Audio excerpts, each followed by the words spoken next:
promoting dialogue.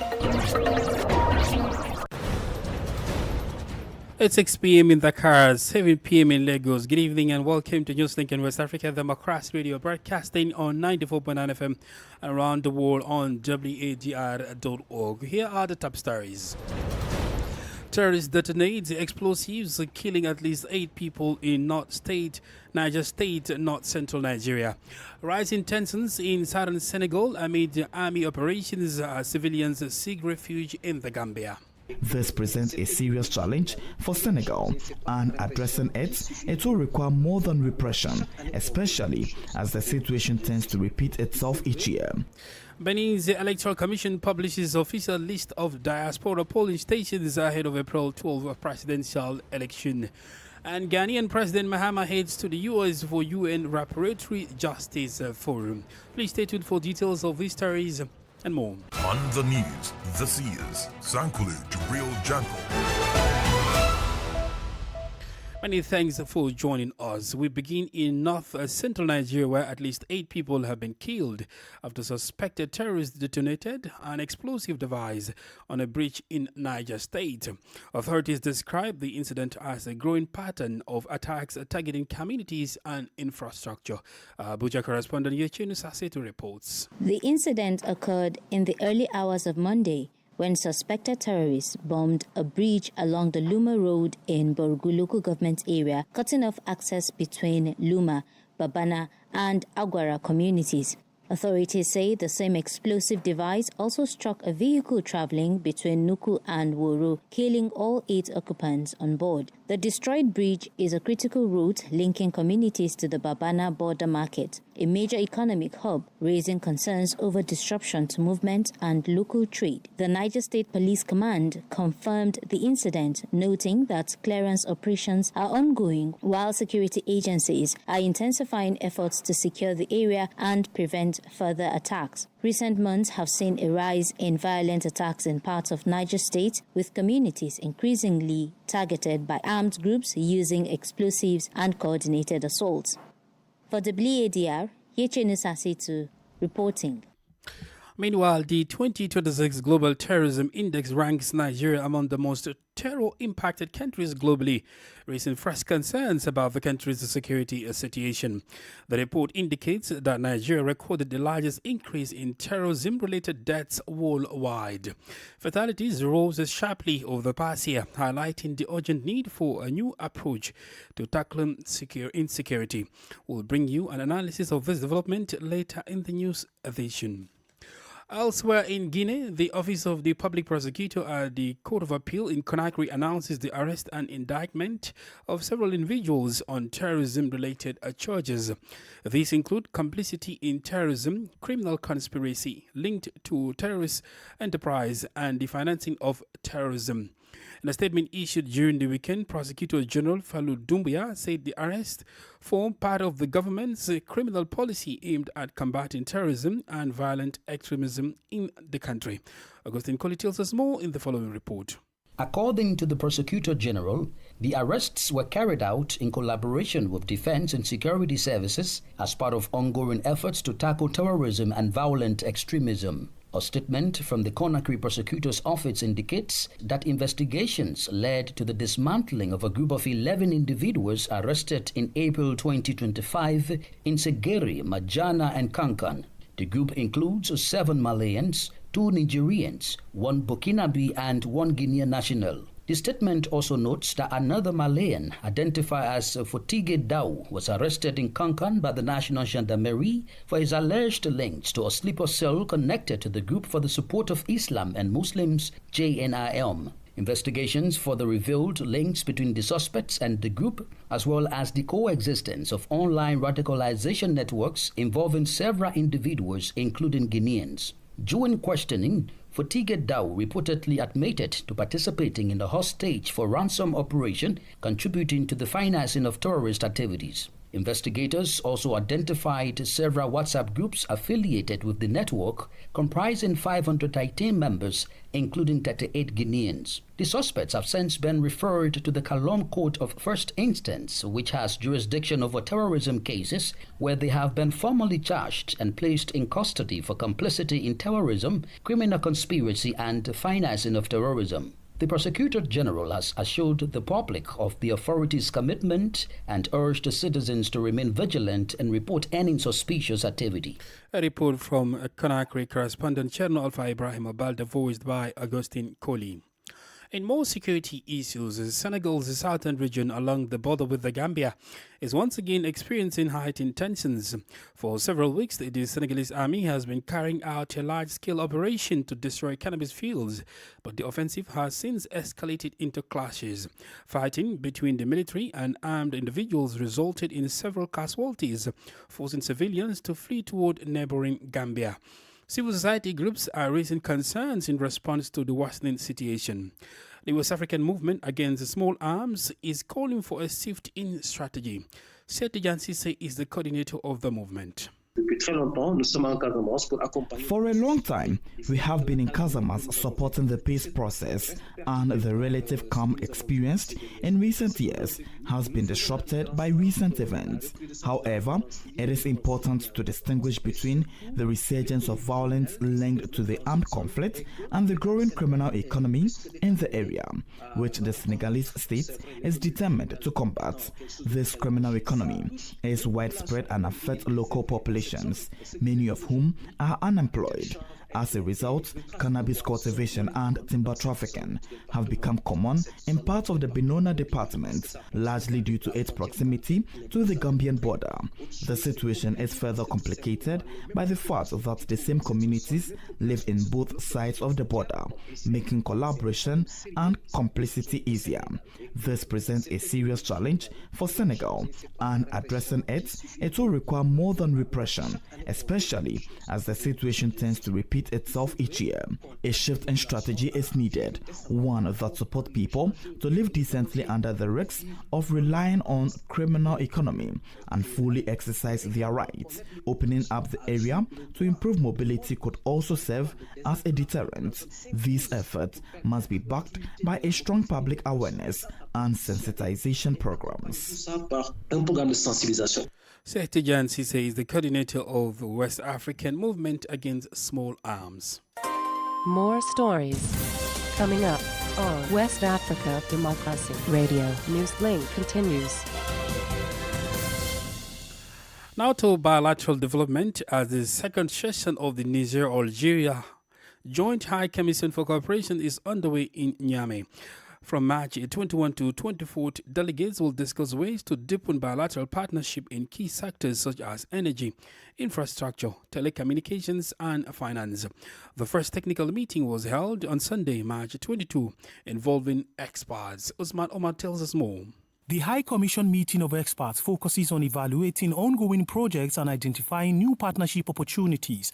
The opening session was jointly chaired by Boalem Chebihi, Director General for Africa at the Algerian Ministry of Foreign Affairs, and Suleiman Issakou, Secretary General of the Nigerian Ministry of Foreign Affairs. Delegates include representatives from various ministerial departments in both countries to review the progress of bilateral developments and priority areas for cooperation. Key agenda items included analysis of programs in the areas of energy production and interconnections, road and port infrastructure, telecommunications network development, and financing and investment mechanisms. This second session comes after a working visit by the Nigerian President, General Abdurrahman Chiani, to Algeria at the invitation of President Abdulmajid Tabbouni. Both countries reiterated their commitment to maintaining relations based on solidarity, good neighborliness, and regional integration.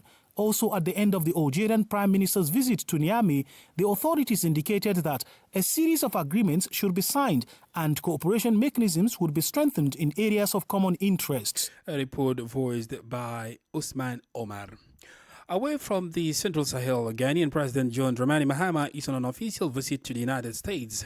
While in the U.S., Mahama will lead Ghana's delegation to a high-level United Nations session on reparatory justice. The state visit to New York and Pennsylvania focuses on addressing historical injustices linked to the transatlantic slave trade and honoring its victims, as calls for reparations gain renewed global attention. Christopher Atichi has more. The high-level event themed reparatory justice for the trafficking of enslaved Africans and the racialized chattel enslavement of Africans is expected to assemble global leaders and dignitaries to deliberate on one of the gravest injustices in human history. According to presidential spokesperson Phyllis Kwatio-Fosu, the gathering presents a critical opportunity for the international community to confront the legacy of slavery and chart a path towards redress. On Wednesday, President Mahama will address the United Nations General Assembly as part of activities marking the International Day of Remembrance of the victims of slavery and the transatlantic slave trade. He is expected to present Ghana's position, now adopted by the African Union, calling for the formal recognition of the transatlantic slave trade and racialized chattel enslavement as the gravest crime against humanity. The president's itinerary also includes a wreath-laying ceremony at the African Burial Ground National Monument in New York in honor of enslaved Africans, underscoring Ghana's commitment to remembrance and justice. Beyond the United Nations engagement, President Mahama will travel to Pennsylvania, where he is scheduled to deliver a keynote address at Lincoln University and engage with the Ghanaian communities at Temple University. Officials say the visit is expected to strengthen ties with the African diaspora while reinforcing Ghana's leadership role in the global reparatory justice agenda. Christopher Aticho filed that report. Meanwhile, in Ghana, an Accra Circuit Court has sentenced 106 foreign nationals to prison for illegal entry in a case highlighting stricter enforcement of immigration laws across the country. 55 convicted persons were handed 28 days prison terms, while 51 others received 4-week sentences. All pleaded guilty and will be deported to their home countries after serving jail terms. Now, the detail has more in this story. The case dates back to October 2025 when the group first appeared before the court. They formally admitted guilt on March 12, 2026 after months of legal proceedings. Investigations began earlier that month after intelligence reports indicated that more than 100 foreign nationals had gathered under suspicious circumstances at Kuntunse Satellite on the outskirts of Accra. Police later found them living in a house in the area. Authorities say the group, believed to be nationals of neighboring francophone countries, had entered Ghana between January and October 2025 without reporting to immigration officials or presenting valid travel documents. Further checks revealed none had permits to live or work in the country. Officials say the sentences and subsequent deportations reflect Ghana's resolve to enforce its immigration laws and strengthen national security. For WDR, Nadidi Tete, Accra. Let's focus on electoral issues in Benin as the National Autonomous Electoral Commission (SENA) has released the official list of polling stations located in the diaspora for the presidential election scheduled for April 12, 2026. The SENA aims to ensure that Beninese citizens living abroad can fully participate in the election. The electoral body says the polling stations will be available in several capital cities and major urban centers across Africa. Imo Edit completes the story. In Dakar, Senegal, there are 3 polling stations. In Côte d'Ivoire, Abidjan is one of the largest polling stations with 22. Nigeria is also among the best equipped countries, with centers open in Abuja, Lagos and Ibadan. Polling stations are also located in Burkina Faso, Congo, Gabon and Equatorial Guinea, reflecting relatively broad regional coverage. Meanwhile, in Europe, France remains the primary voting hub for the Beninese diaspora. In Paris, 20 polling stations have been set up to accommodate over 11,000 registered voters. The list also includes the Americas, the United States and Canada. 2 polling stations are open in Washington, D.C., one in New York, while Montreal has 2 stations for registered Canadian voters.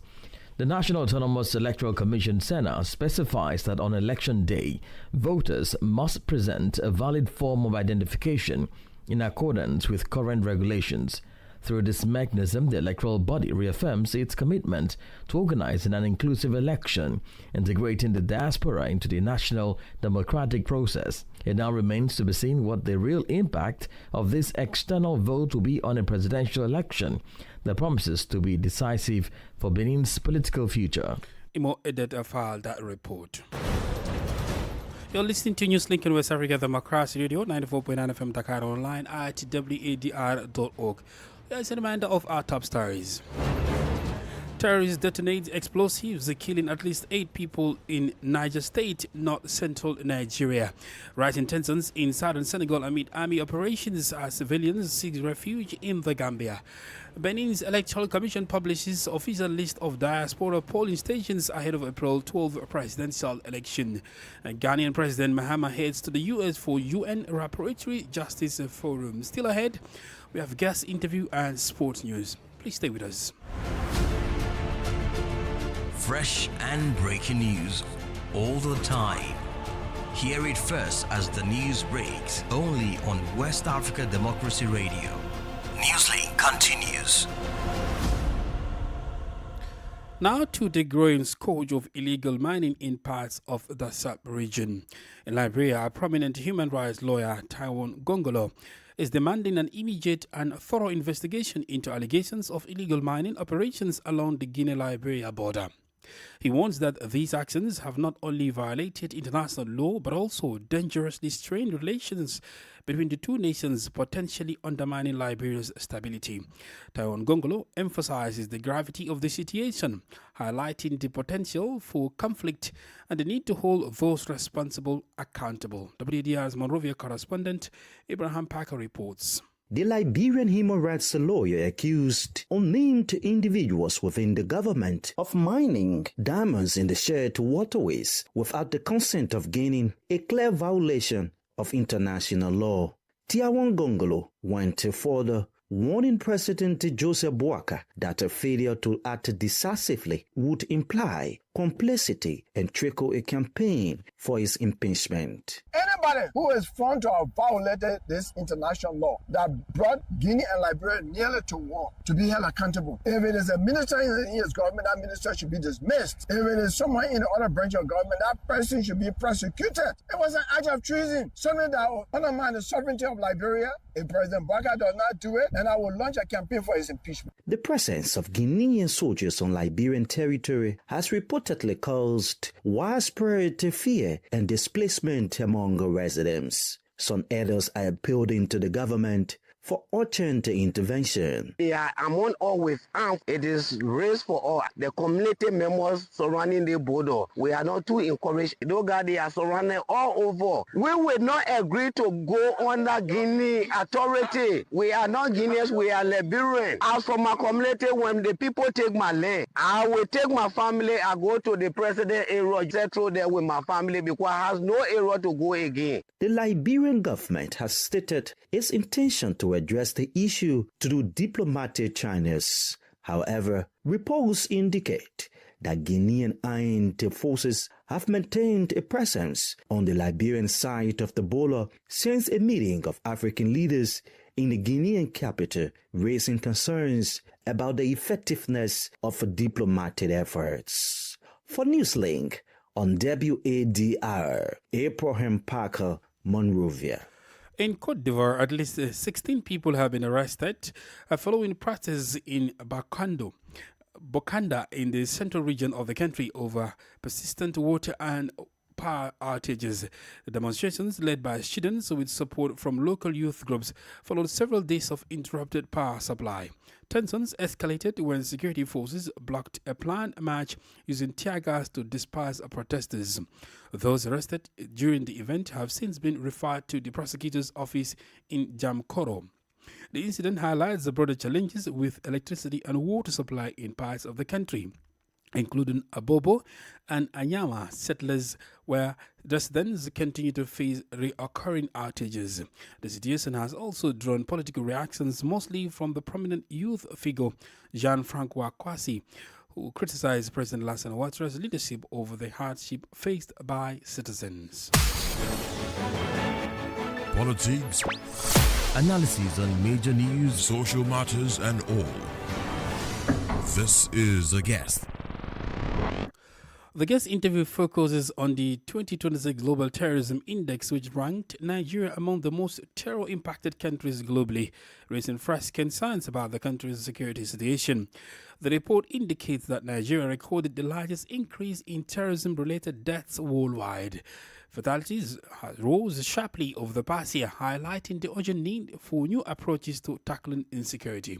Our guest is Dr. Maji Pitex, a Nigerian security expert who provides an analysis of the report. But obviously, it's not far from the truth, because the incidences of terror within the confines of the nation of Nigeria is on the increase. In the northeast, the Boko Haram incidents, there's a resurgence, explosions, bombings, and all of that.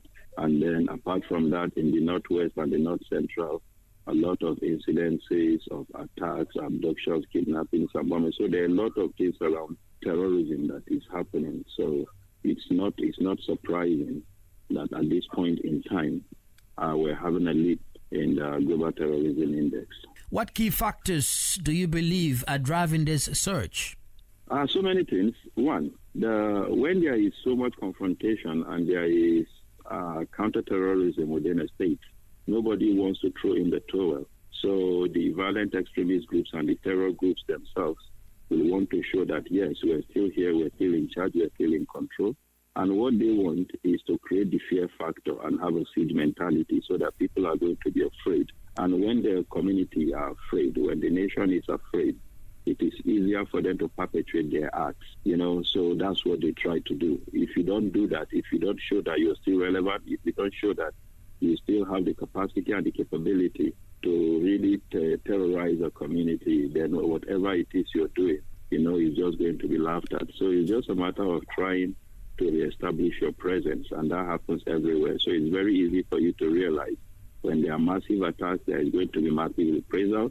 And that is what we're experiencing at this point in time. Groups like Boko Haram and OSIWA are identified as major contributors to the rise in violence. How do you think their strategies or capabilities have evolved in recent years? They're looking for soft targets, and that's why you could look at the explosions that happened days back.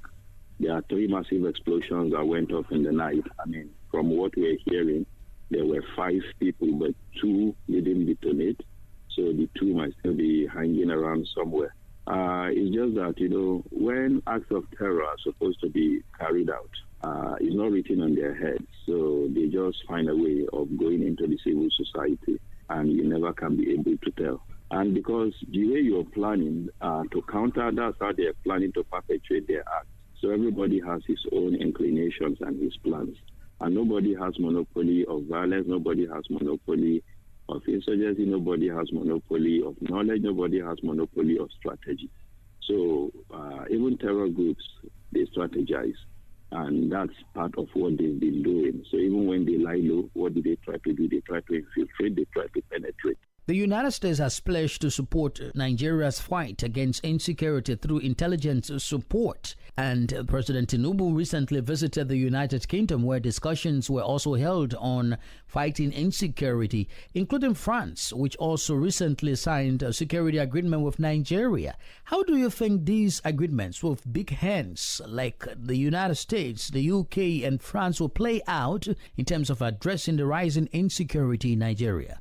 And you see, it's not agreements that matter. It's having boots on the ground and doing the job. So if there is political will and the commitment to ensure that these agreements are not just emphasized on the grounds of benefit, then I think we are getting to where we will see results. So we just hope, we're very hopeful that we're getting towards the end of it, because the joint military operations that we're looking at strategies of collaboration with nations of the West that have more war power will help. And we're very hopeful that will bring this thing to an end. Dr. Maji Pitex is a Nigerian security expert. Well, in sports, let's begin with athletics because Nigeria's sprint hurdler Tomi Amusan has made a promising start to her 2026 season, finishing second in the women's 200 meters at the velocity first in Jamaica. The world record holder in the 200-meter hurdles and 100-meter hurdles clocked 23.25 seconds, her season best, behind Jamaica's Olympic champion Ellen Thompson-Herah, who won in 22.61 seconds. Rising Jamaican star Akrin Nugent placed third. The race marked Amusan's first outing since the 2025 World Championship in Tokyo, where she won silver, Nigeria's only medal. Attention now turns to Prefontaine Classic in Eugene on July 4, where she will return to her main event, the 100-meter hurdles, facing top rivals including Mesha Russell, Daniel Williams, and Grace Stark. Amusan, who set the world record in Eugene in 2022, will be among top moments for the season. Elsewhere, former Nigeria captain William Troost-Ekong has criticized the Confederation of African Football (CAF) for its handling of the 2025 Africa Cup of Nations final, saying the decision damages the competition's integrity. CAF's appeal board on Tuesday overturned the results of the final, in which Senegal had beaten Morocco 1-0 in February. The ruling followed a protest incident where Senegal players briefly walked off after a late Moroccan penalty, later deemed a violation of tournament regulations. Reacting to the decision, Troost-Ekong said he was sad and questioned the legitimacy of such a title, insisting AFCON victories must be earned on the pitch. The verdict has sparked widespread debate across the footballing world. And finally, talking about Senegal, the Teranga Lions begin their preparations for the World Cup with friendly matches against Peru and neighbors Gambia, and have stuck with majority of the squad that competed at Africa Cup of Nations finals in Morocco at the turn of the year. Coach Babuna Chow has handed the first call, however, to Noble Mendy and Spanish club Rayo Vallecano Mamadou Jokum, who plays at Belgium's Club Brugge. We've come to the end of this edition of Newslink from West Africa Democracy Radio, broadcasting from Dakar, Senegal. Thank you for listening, and many thanks to Ismaila Kamara and Maudou Diouf for the technical assistance. Do interact with us via our social media platforms, X, Instagram, and Facebook at WADR English. I am Sankule Jibril Janko. Good evening. And many thanks to you for listening to Newslink via Hot 104.3 FM, Hilltop Radio 104.7 FM, and Veritas Radio 102.9 in Banjul, the Gambia. We also appreciate our listeners in Liberia via Alternative Youth Radio 98.9 FM, Lofa County, Radio Kagama 94.5 FM, Niba County, DCN Radio 91.3 FM, Riverside County, Radio Gulf FM 91.3 Sierra Leone in Nigeria, and Love 104.5 FM Abuja. For you listening via Radio Pad 95.1 Damango, Savannah region, and on Royals FM 104.